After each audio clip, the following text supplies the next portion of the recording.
안녕하세요. 전국의 중간방송 시청자 여러분, 안녕하십니까? 네, 오늘은 마침 수요일이네요. 수요일에는 빨간 장미를 한 송이 집에 계신 분들한테 전해드리는 건 어떨까라고 생각이 듭니다. 네, 저번 시간에 저희 그 첫 방송이 나갔었는데요. 게시판을 통해서 많은 관심을 너무 가져주셔서 너무 감사드립니다. 그리고 개인적으로 저희한테 그 톡이나 그 다음에 전화를 되게 많이 주셨어요. 너무 잘한다. 그 다음에 뭐 너무 잘생겼다. 이런 많은 멘트를 주셨는데요. 너무 많이 들어서 네, 지금은 이렇게 너무 부끄러울 따름입니다. 그래서 앞으로 책임감을 가지고 조금 더 열심히 해야 되지 않을까라는 생각을 해봅니다. 자, 이번 시간에는 우리가 세금을 부과하기 전에 먼저 여러분들이 공부를 하셔야 되는 것이 있습니다. 세금을 부과하기 전에 나오는 단계가 회계를 먼저 해야 됩니다. 그래서 회계, 저번 시간에 세금 좀 어려운 얘기 하더니 오늘은 회계 점점 더 어려운 얘기를 하네요. 네, 그런데 이 회계는 어려운 게 아닙니다. 그리고 오늘 그 어려운 얘기를 쉽게 풀어줄 전문가 한 분을 모셨습니다. 그래서 이 전문가 한 분과 얘기를 나누신다면 회계는 그렇게 어렵지 않게 느껴질 거라고 제가 확신은 합니다. 자, 오늘 모신 분은요, 정말 어렵게 모셨습니다. 네, 지금 앞으로 파트너스 주식회사의 이정원 대표님을 모셨는데요. 경영지도사 자격을 가지고 계십니다. 네, 대표님 안녕하세요. 네, 반갑습니다. 대표님 우리 처음 뵀는데요. 이렇게 너무 잘생기셨어요. 제가 오히려 아까 처음 뵀을 때 이건 너무 염치 없는 말씀이지만 말을 놓을 뻔했습니다. 너무 우리 젊음의 비결이 어떨까? 잠깐 이렇게 저희한테 소개를 좀 해주시면 어떨까? 예요. 남자들은 담배를 좀 피지 마. 담배요. 네. 정신 연령이 좀 낮은 분들. 저 그러신가요? 보통 보면 우리가 연이 필요하다고 얘기하지 않습니까? 우리가 학연 필요하고 그 다음에 지연 필요하다고 합니다. 남자들 중에서 꼭 필요한 게 또 흡연이 필요하다고 얘기를 하는데요. 우리 대표님은 또 흡연을 줄이자. 맞습니다. 맞는 얘기입니다. 요즘에 흡연 인구들이 많이 이제 줄어들고 있는데요. 그 흡연 인구들 부분도 줄어들어야 될 것 같습니다. 우리가 또 장수 시대다 보니까 그 흡연도 여러분들이 좀 줄여서 건강하게 살자고요. 100세 시대잖아요. 네. 그리고 또 철들지 말자는 말씀이시죠? 네, 철들지 말자는 말씀이십니다. 자, 요번에는 제가 이제 회계를 말씀을 좀 드릴 텐데, 회계는 우리가 여러 가지 경제적 사건들이 이제 발생을 하게 됩니다. 그래서 경제적 사건이 발생을 하는데 그 경제적 사건 중에서 우리가 회계 사건으로 이렇게 인식하는 절차들이 있고요. 그 인식하는 절차들 중에서 내가 발라내는 거죠. 회계 처리를 할 수 있는 절차를 발라내는 거를 우리는 식별이다라고 합니다. 그 다음에 식별된 거를 우리가 얼마야라고 이렇게 금액을 부여해야 되겠죠. 금액을 부여하는 것을 우리는 측정이다라고 합니다. 그 다음에 측정된 걸 가지고 우리가 집합을 해야 되겠죠. 그래서 우리가 투자한 사람들, 그 다음에 돈 빌려준 사람들한테 이 부분에 대한 거를 전달을 해줘야 되잖아요. 그래서 전달해주는 레포트를 전달해주는 부분, 이 부분을 우리는 전달이다 이렇게 표현을 하게 됩니다. 그래서 우리가 회계의 전체적인 부분을 우리가 인식, 식별, 측정, 전달 이렇게 나누어지는데요. 이런 부분에 대한 회계거래 부분을 말씀을 드릴 수가 있습니다.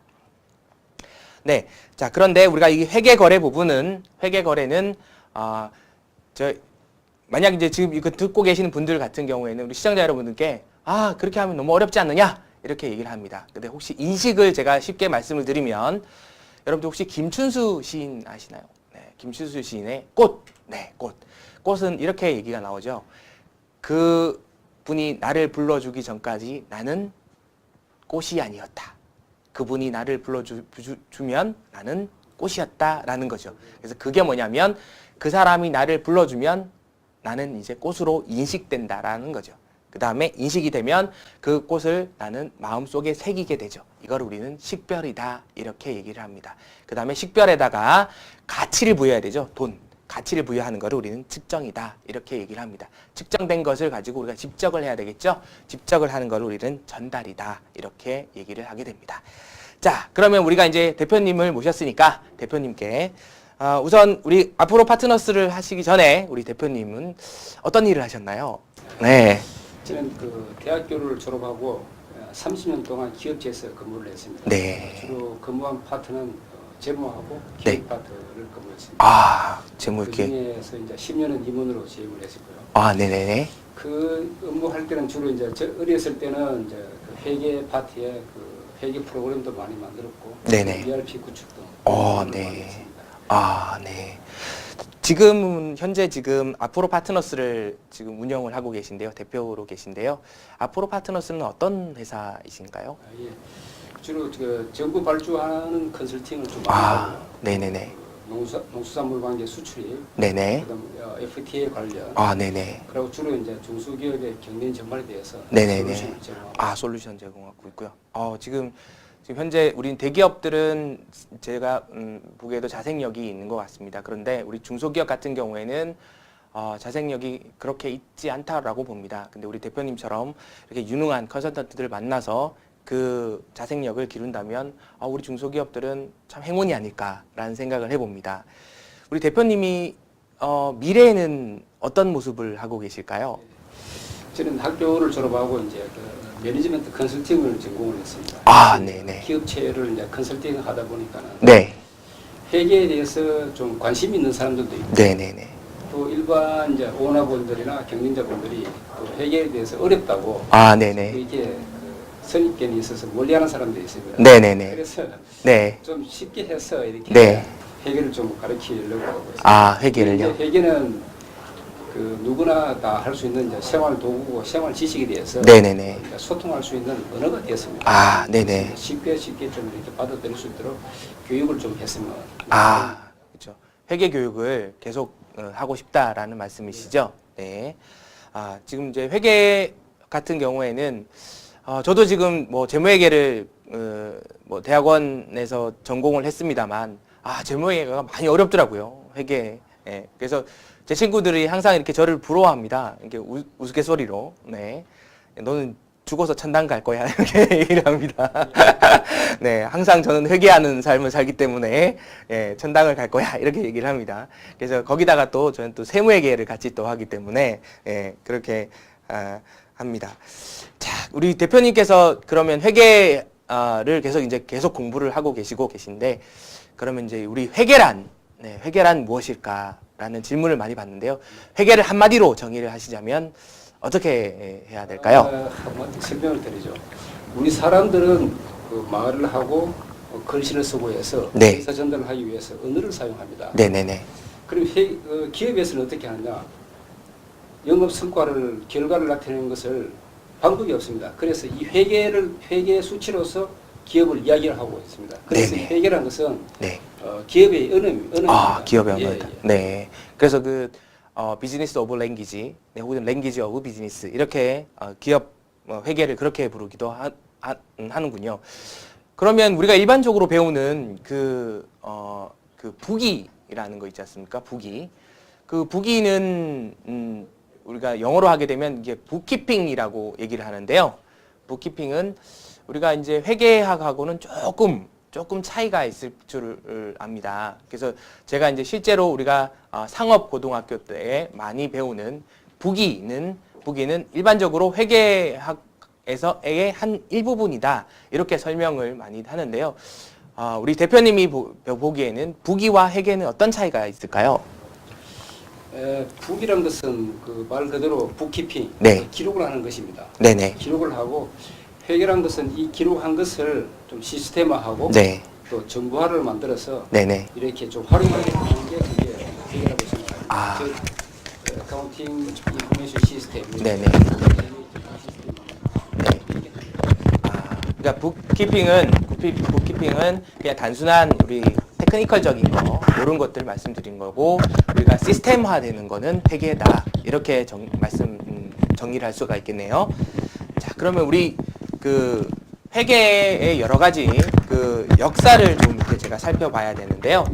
우리가 이제 회계 역사는 1494년에 우리가 파치올리의 역사를 볼 수 있는데 지금 현재 회계 역사가 제가 알고 있는 게 맞죠, 대표님? 예, 예. 네네네네. 그, 파치올리가 예. 이게 개발했다 이렇게 역사를 알고 있는데, 제가 듣기로는 우리나라가 이 회계의 원조가 아닌가, 뭐 이런 지금 연구가 이루어졌다고 얘기를 합니다. 예, 그거에 대해서는 어떻게 생각을 하시는지요? 인정하는 것은 이제 최초로 1494년 그 이탈리아에 네, 아마 수학자이고 수도사인 루카 파치올리가 네네네. 그 베네치아 상인들 장부를 보고 이제 복식부기를 그 원리를 집성하고 체결을 했습니다. 했는데 네네네. 그보다 약 한 200년 전에 네네. 고려 말 조선시대 때 이제 개성상인, 송도상인들이 네네네. 그 했다고 기록이 나와 있습니다. 아, 네. 나와 있는데 이제 이걸 좀 체계화하고 우리 이제 남북 간의 같이 학자들이 네네네. 연구를 해서 이제 네. 세계에서 인정을 받아야 되는데 네네네. 뭐 저도 바람이 네. 그 1494년보다 더 200년 전에 우리나라에서 그 복식 부위를 먼저 했다는 것이 알면은 네. 저희들도 학자의 한 사람으로서 어휴, 바람직하죠. 뿌듯하죠. 예, 예. 네. 우리가 저기 금속활자 같은 경우에는 우리나라가 또 최초이지 않습니까? 즉지심체 요절. 물론 프랑스 박물관에 있지만 우리나라에서 만약에 이 회계학의 원조가 우리나라다. 이렇게 되면 이 회계학의 발전에도 아주 무궁무진한 네. 네, 그런 성과가 아닌가라는 말씀을 드립니다. 그러면 우리가 고려 시대 때라면 11세기를 말씀을 할 텐데요. 네, 네. 그러면 그때 그 송방을 말씀하시는 거죠? 네, 네. 송방. 제가 듣기로는 그 여러분들이 많이 쓰는 우리 그 깍쟁이란 말이 있지 않습니까? 깍쟁이라는 말은 그 송방에서 유래가 됐다고 얘기합니다. 그 깍쟁이들 같은 경우에는 송방이 사는 곳, 이게 그 곳이 집이 이렇게 각졌지 않습니까? 각이 이렇게 적지 않습니까? 그래서 각정이 이렇게 돼서 뭐라고 얘기되냐면 이제 이 금액을 돈을 이렇게 안 쓰는 사람들 있잖아요. 돈을 적게 쓰는 사람들, 이런 사람들을 각정이 이렇게 하다가 현대로 오면서 깍쟁이 이렇게 바뀌었다. 이렇게 어원이 되기도 합니다. 즉 우리가 돈을 모으면서 이렇게 주위에 베풀지 못한 사람들, 자기만 아는 사람들, 이런 사람들을 우리 깍쟁이다 이렇게 하죠. 그게 송방에서 이렇게 유래됐다. 이런 에피소드도 있는데요. 그런 부분도 여러분들이 참고로 알아주시면 좋으실 것 같습니다. 자, 대표님, 우리 그 기업인들이 이 회계에 대한 그 많은 중요성들을 많이 일깨우고 있고 중요성을 많이 생각하고 있다고 얘기를 하는데요. 주요 어떤 분들이 이 회계에 대해서 이렇게 중요하다고 이렇게 생각을 하셨을까요? 예, 저는 그 우리나라에서는 그 현대그룹의 창업자인 네. 고 정주영 회장님을 정주 회장님요. 생각하고 있습니다. 유명하시죠? 이분은 그 상경을 해서 네. 처음에는 이게 막노동을 하시면서 네네. 그 벌은 돈을 가지고 네. 부기 학원에 다녔다고 합니다. 무기요. 연구하니까 네. 본인이 내가 앞으로 장차 큰 사업을 하려면은 네네. 이 부기는 알아야 되겠다. 네네. 이렇게 해서 참 대단한 생각이죠. 네네네. 그리고 또 일본에 가까운 일본에는 현재 그 일본에 존경받고 있는 그 경영의 신 3명 중에 한 명인 네. 그 교시라 기업의 그 창업주인 이나모리 가주오 가수 회장. 그 회장은 그분은 아예 그 회계 경영을 합니다. 네네. 이분이 이제 공학도 출신인데 네네. 아예 그 이분이 하는 이야기가 네. 회계를 모르는 경영자는 네.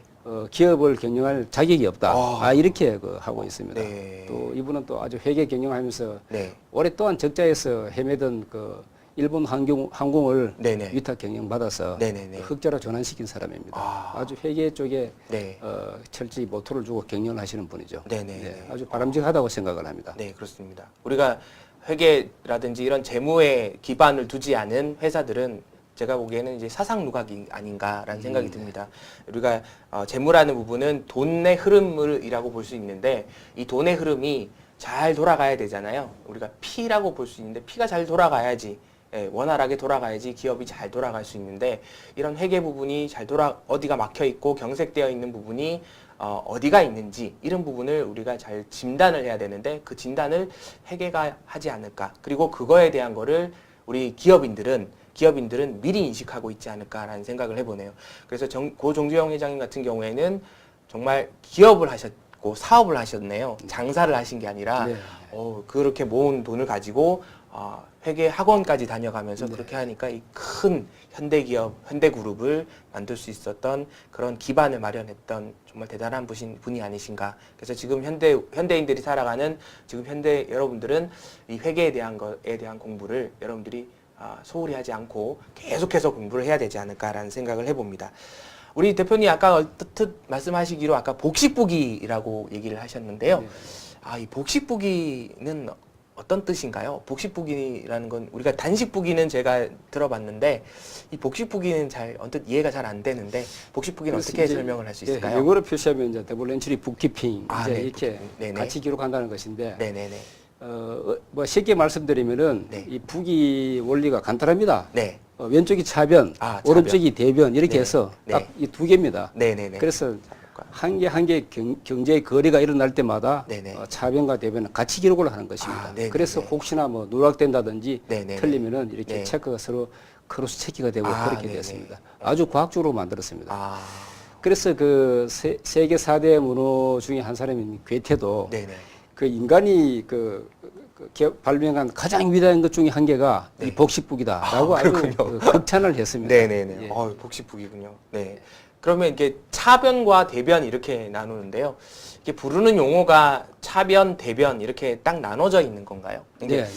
제가 생각하기에는 이제 차변이면은 이제 왼쪽에 오는 걸로 네, 되어 네. 있고, 그 다음에 대변이면 오른쪽에 오는 걸로 네, 되어 있는데, 그거를 용어를 이렇게 바꾸면 안 될까요? 왠지 그러면 차변을 왼변 이렇게 그 다음에 대변을 오른변 아니면 차변을 뭐 좌변기가 좀 갑자기 생각이 나네요. 그렇습니다. 아니면 우변하면 우변 이렇게 하면 그래서 아직까지 이제 이 차변과 대변 이렇게 계속 쓰고 있는데 네. 이제 학자들도 연구를 하고 있다고 하더라고요. 이 차변과 대변을 좀 이렇게 바꿔서 우리말로 좀 바꿨으면 좋겠다. 뭐 일본의 잔재다. 뭐 일본 회계의 잔재다 이런 얘기도 하고 있긴 한데 지금 아직까지도 계속 차변과 대변을 쓰고 있습니다만 좀 좋은 또 용어가 좀 나타났으면 좋겠다 이런 개인적인 바람들인데 대표님 생각은 어떠신지요? 네, 그 영어 어원에서도 또 근본적으로 헷갈립니다. 네네, 차변이 그렇죠. 우리가 생각이 자산이면 크레디터가 생각하는데 네네. 그건 데비트고 그렇죠, 데비트 그렇죠. 크레디터고 이렇게 네. 처음부터 헷갈리는 것 그렇죠. 같습니다. 바뀌어서 이렇게 네. 돼 있더라고요. 회계 공부하시는 분들은 나중에 가면 이게 왜 차변으로 오지? 이렇게 되어 있습니다. 그래서 근데 뭐 원리니까 그냥 네. 그대로 덩식 간단한 것이니까 좀 그대로, 차변과 네. 대변으로 나타나 있는 게 우리가 네, 복식북이다. 그러면 우리가 이제 초등학교 때 썼던 우리 용돈을 받으면 어머님께 용돈을 받으면 지우개 100원, 그다음에 연필 100원 이렇게 썼던 거 그거는 우리가 복식부기가 아닌 단식부기에 해당이 되는 건가요? 그렇죠. 예. 그렇군요. 그럼 지금 현재 우리가 정부 회계, 정부들도 지금 거의 다 복식부기로 바꾸는 추세에 있는 거죠? 네, 네. 네.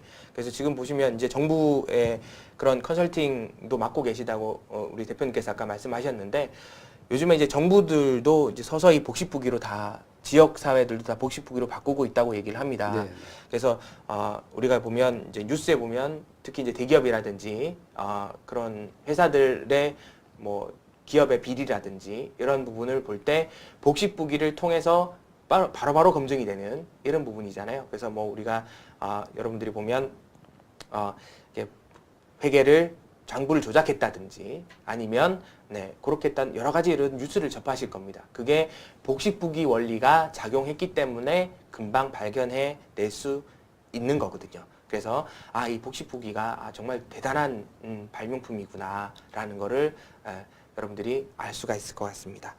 자, 그럼 이제 우리가 복식부기를 가지고 차변과 대변을 이렇게 나눠서 우리가 회계 처리를 쭉 했습니다. 그래서 결국은 회계 처리를 해서 우리가 나타나는 이 레포트를 우리 정보 이용자들한테 줘야 될 텐데요.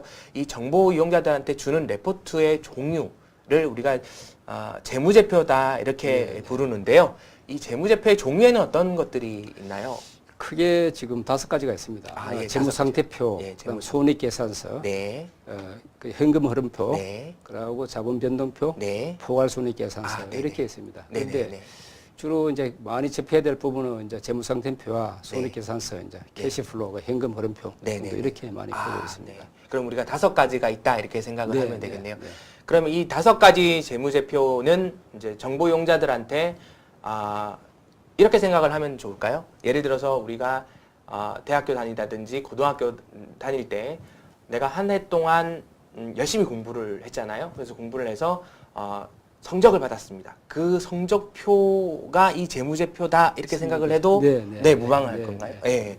그러면은 이 재무제표를 통해서 우리가 알 수 있는 정보는 어떤 정보가 있을까요? 네, 재무상태표는 그 이제 일정 시점에 네. 아마 결산 시점이라든지 일정 시점에 그 재무 상태를 뭐 자산 규모, 네. 자산 규모에 비해서 부채 비율, 네. 자본이 어느 정도 되느냐 이런 네, 그 네.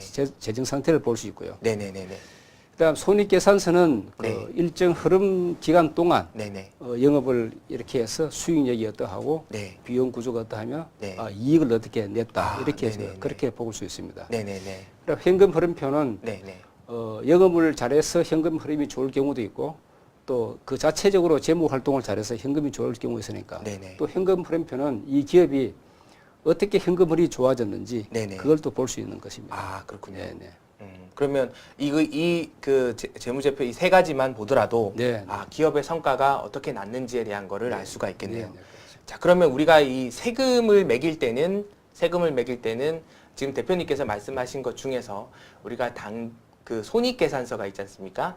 이 손익계산서를 기준으로 해서 세금을 매기게 됩니다. 그래서 우리가 이제 이 재무회계라는 이 회계를 지금 배우고 있지 않습니까? 이 회계 배운 거에 대해서 이 손익계산서 부분을 가지고 세법에 대해서 차이가 나는 부분을 조정을 합니다. 조정을 해서 세무조정이라고 얘기를 하는데요.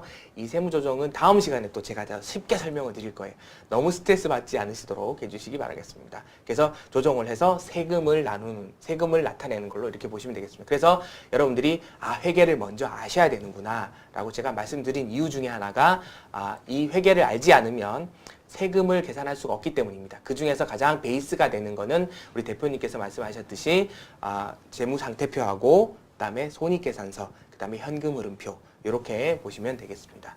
자, 여기 우리가 현금흐름표를 말씀을 드릴 수가 있는데요. 이 현금흐름표는 왜 중요하냐면 우리가 기업 회계를 하다가 보면 회계 처리를 다 발생주의라는 걸로 하는데요. 이 발생주의는 회계 사건이 발생했을 때 회계 처리를 하는 거를 말합니다. 그러다 보니까 우리가 실제로 돈의 흐름하고는 관련 없이 회계 처리를 하다 보니까 돈의 흐름과는 다르게 실제로 돈은 없는데 이익이 나는 구조로 되어 있을 수도 있어요. 그러다 보니까 흑자도산이 날 수도 있다라는 얘기죠. 그래서 흑자도산을 막기 위해서 이 현금 흐름표에 대한 정보를 제공을 해주는 거죠. 그래서 현금 흐름이 이렇게 흘러가는구나 라는 걸 보여줌으로 인해서 정보 이용자들이 우리 회사는 지금 현금 상태가 너무 좋게 흘러가고 있구나 라는 거를 보여주는 그런 걸로 보시면 될 것 같습니다. 제가 잘 이해하고 있나요? 네. 네네네. 자, 그러면 우리가 이제 이런 그 재무상태표를 쭉 이렇게 가지고 세금을 이렇게 마련을 할 텐데요. 자, 그러면 앞으로 우리가 회계를 어떤 방향으로 이렇게 이 정보화 시대에 발전해 가면 좋을까요? 지금 그 전산이 발달해서 말이죠. 네네네. 정보화 시스템이라든지는 그 참 잘 돼 있습니다. 네네네. 그리고 저는 또 이번에 기회를 빌려서 말씀드리자면은 네.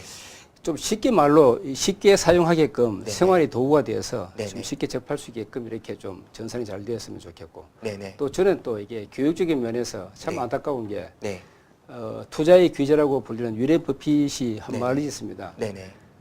자식들에게 꼭 한 가지를 가르쳐야 된다면은 네. 회계를 꼭 가르치겠다 네네. 이렇게 말을 했습니다. 네네.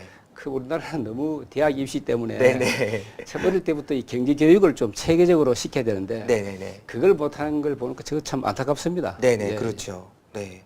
그 우리 유대인들도 보면 세계 가장 거부들도 보면 유대인들도 있지 않습니까? 네. 우리가 이제 그 여러 가지 이제 유대인들도 보면 자녀들한테 이 회계에 대한 교육을 철저하게 시키더군요. 그래서 우리가 처음 어릴 때부터 내가 받을 돈, 그 다음에 줄 돈, 이런 여러 가지 이렇게 회계에 대한 지식들을 철저하게 이렇게 교육을 하는 이런 것들을 계속 교육을 하고 있는데 우리나라도 이런 교육 시스템들이 좀 받아들여져서 자녀들한테 이런 회계 교육을 좀 했으면 좋겠는데 우리 대표님이 생각하시는 이 자녀 교육, 이 회계에 대한 교육은 어떻게 했으면 이 자녀 교육이 좀 이루어질 수 있을까요? 용돈을 줄 때부터 기록을 좀 아, 용돈을 줄 때요. 용돈 줄 때. 아, 저희 지금 큰애가 지금 5학년인데요.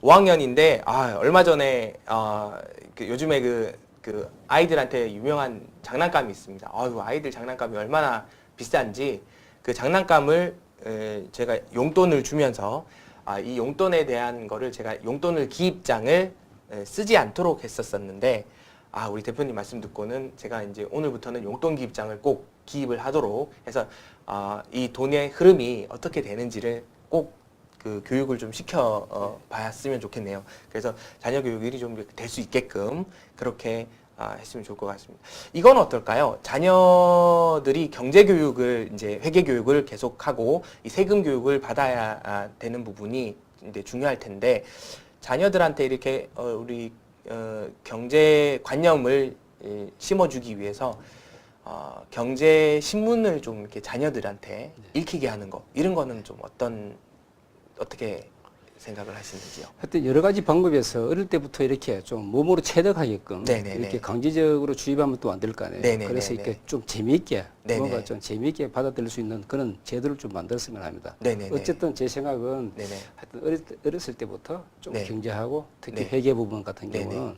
네네. 좀 이렇게 교육을 네. 뭐 당연히 시켜야 되겠다고 생각합니다. 그렇죠. 네네.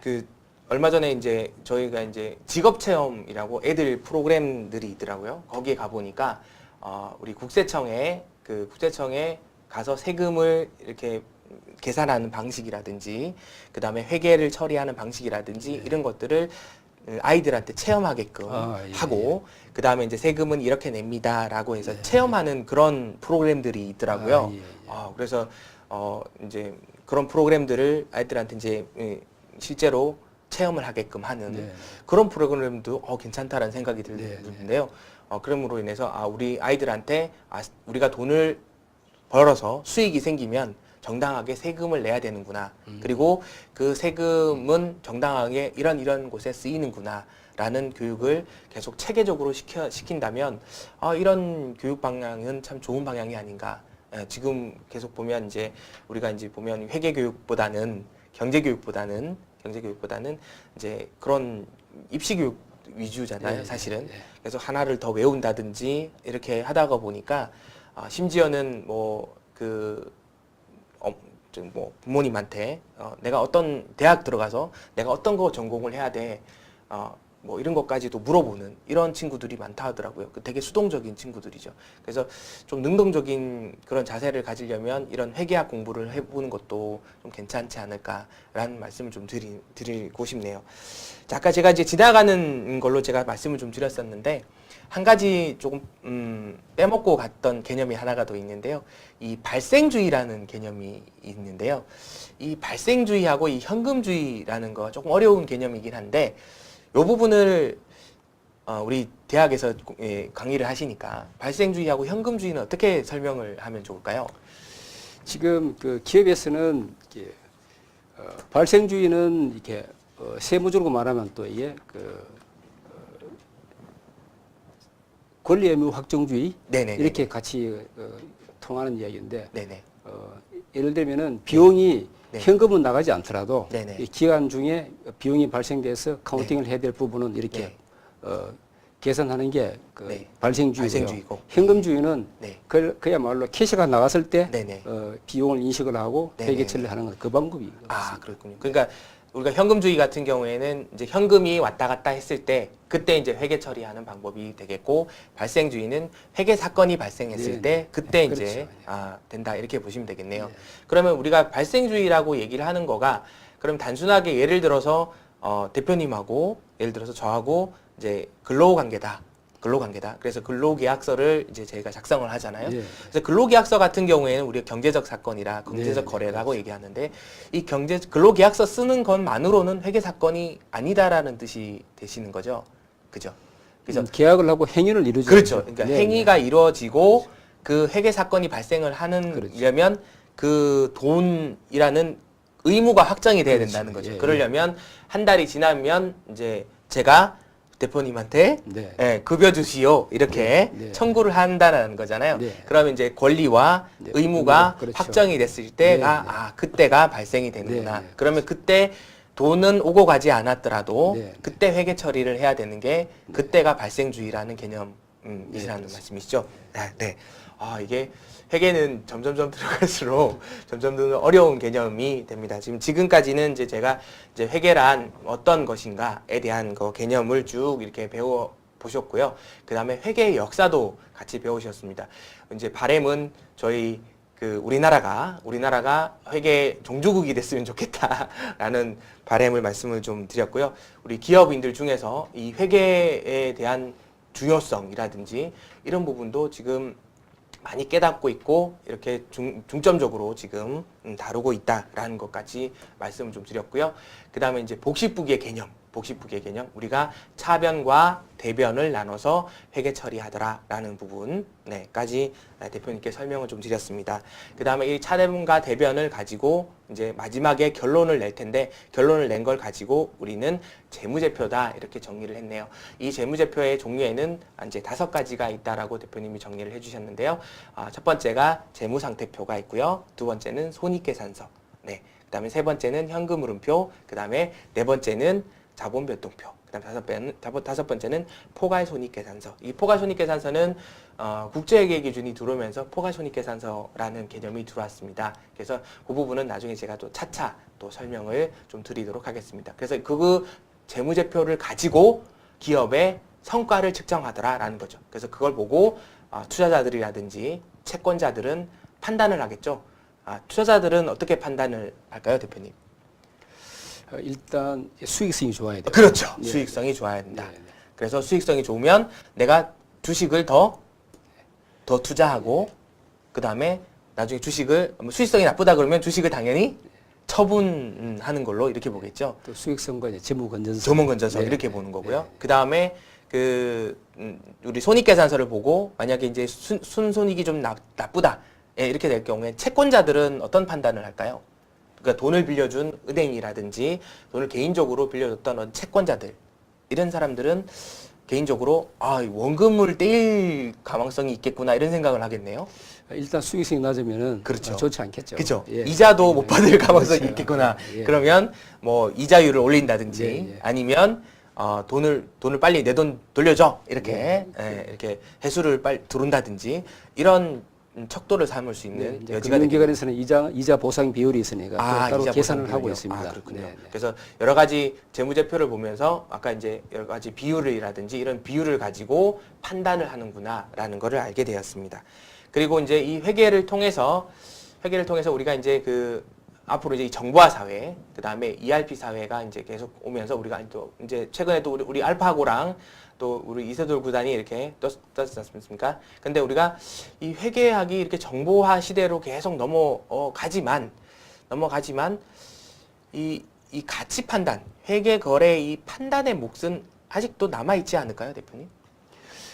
그 알파고가 떴을 때 뭐 회계감사를 대신한다고 할 수 있는데 네, 이게 물론 어떤 팩터를 넣어서 아웃풋을 내는 데는 어떤 이용할 수 있겠지만 네네네. 이 주관적인 판단 네네. 어떻게 하겠다는 것은 네. 이건 사람이 해야 되는 것입니다. 그렇죠. 네, 네. 사람이 기계가 결국은 대신할 수 없는 거죠. 그렇죠. 그게 이제 품질에 관한 문제죠. 그렇죠. 회계 품질에 관한 네, 문제. 네. 그러니까 지금 아직까지 여러 가지 생산 현장이라든지 기업 현장에서는 우리가 제품을 만드는 단계, 우리가 제품을 조립하는 단계라든지 이런 단계들은 다 오토매틱, 우리가 이제 다 기계화가 됐습니다만 마지막에 품질을 점검하는 단계는 아직까지도 이렇게 수동으로 인간의 손을 다 가지고 타검을 한다든지 이런 걸 아직 하고 있거든요. 우리 회계도 마찬가지지 않나라는 생각을 해봅니다. 아무리 전산이 발전하고 아무리 알파고 시대가 오더라도 이 회계 사건에 대한 판단이라든지 그 다음에 이런 가치 판단, 그 다음에 회계에 대한 품질, 이런 품질은 결국은 인간의 몫이 아닌가라는 거죠. 그래서 이 인간이 해야 되는 몫이 아직까지도 있겠구나라는 거를 우리 대표님을 통해서 이렇게 들을 수 있었습니다. 아울러 우리가 이제 회계의 마지막 바람은 우리가 이제 중진국을 탈피하고 선진국으로 가기 위해서는 결국 우리 자녀들한테 회계 교육을 등한시해서는 안 되는구나 라는 거를 이제 우리 대표님께서 많이 강조를 해주셨는데요. 우리 워렌 버핏도 강조를 했고, 그 다음 유대인도 강조를 했듯이 우리 자녀들한테 회계 교육을 꼭 시키자. 그래서 저도 결심했습니다. 결심했어. 내일부터 우리 큰애부터 시작을 해서 용돈기 입장을 꼭 쓰도록 지도를 꼭 하도록 하겠습니다. 그래서 용돈기 입장을 써서 네가 합리적인 소비를 할 수 있도록 그 다음에 합리적인 수익과 합리적인 지출을 관리할 수 있도록 용돈기 입장을 꼭 쓰도록 제가 지도를 꼭 해보도록 하겠습니다. 오늘 우리 대표님께서 말씀 안 해주셨으면 좀 이게 간단한 진리지만 이런 진리들을 깨달을 수가 없었을 것 같습니다. 그래서 우리 자녀들 교육까지도 꼭 이렇게 해서 이 회계학과 접목을 시켜서 할 수 있도록 제가 꼭 노력을 한번 해보도록 하겠습니다. 오늘 그 귀한 시간 내주셨는데요. 우리 대표님 너무 감사드리고요. 우리 자녀들 교육 그 다음에 앞으로도 이런 그 회계 교육 쉬운 회계 교육 책임져 주실 거죠? 네. 네, 그래서 우리 회계학이 쉽게 다가갈 수 있도록 우리 대표님의 무궁한 발전을 제가 기원을 해드리면서 제가 박수를 한번 드리도록 하겠습니다. 네, 공감방송 시청자 여러분, 잘 들으셨나요? 이번 시간에는 회계학과 이 세금에 대한 관련성에 대해서 말씀을 좀 드렸는데요. 꼭 회계학을 공부하셔야 된다는 거 여러분들 기억하셨죠? 회계학에서 우리가 세금이 파생이 됩니다. 자, 우리가 다음 시간에는 이제 조금씩 어려워집니다. 너무 걱정하지 마시고요. 제가 쉽게 설명을 해드릴 테니까 우리가 다음 시간부터 세금의 아주 디테일한 부분까지 조금씩 야금야금 한번 들어가 보도록 하겠습니다. 자, 어려운 문제가 있거나 할 경우에는 밑에 자막 이게 나가고 있지요? 네, 이쪽으로 저희 연락을 주시거나 아니면 저희 게시판에도 연락을 주시면 제가 성심성의껏 답변을 올려드리도록 하겠습니다. 세금은 절대 어려운 분야가 아니다라는 것 말씀을 드립니다. 자, 우리 대표님 수고 많으셨고요. 다음 시간에 또 좋은 말씀 부탁드리도록 하겠습니다. 네, 공감방송 시청자 여러분, 감사합니다.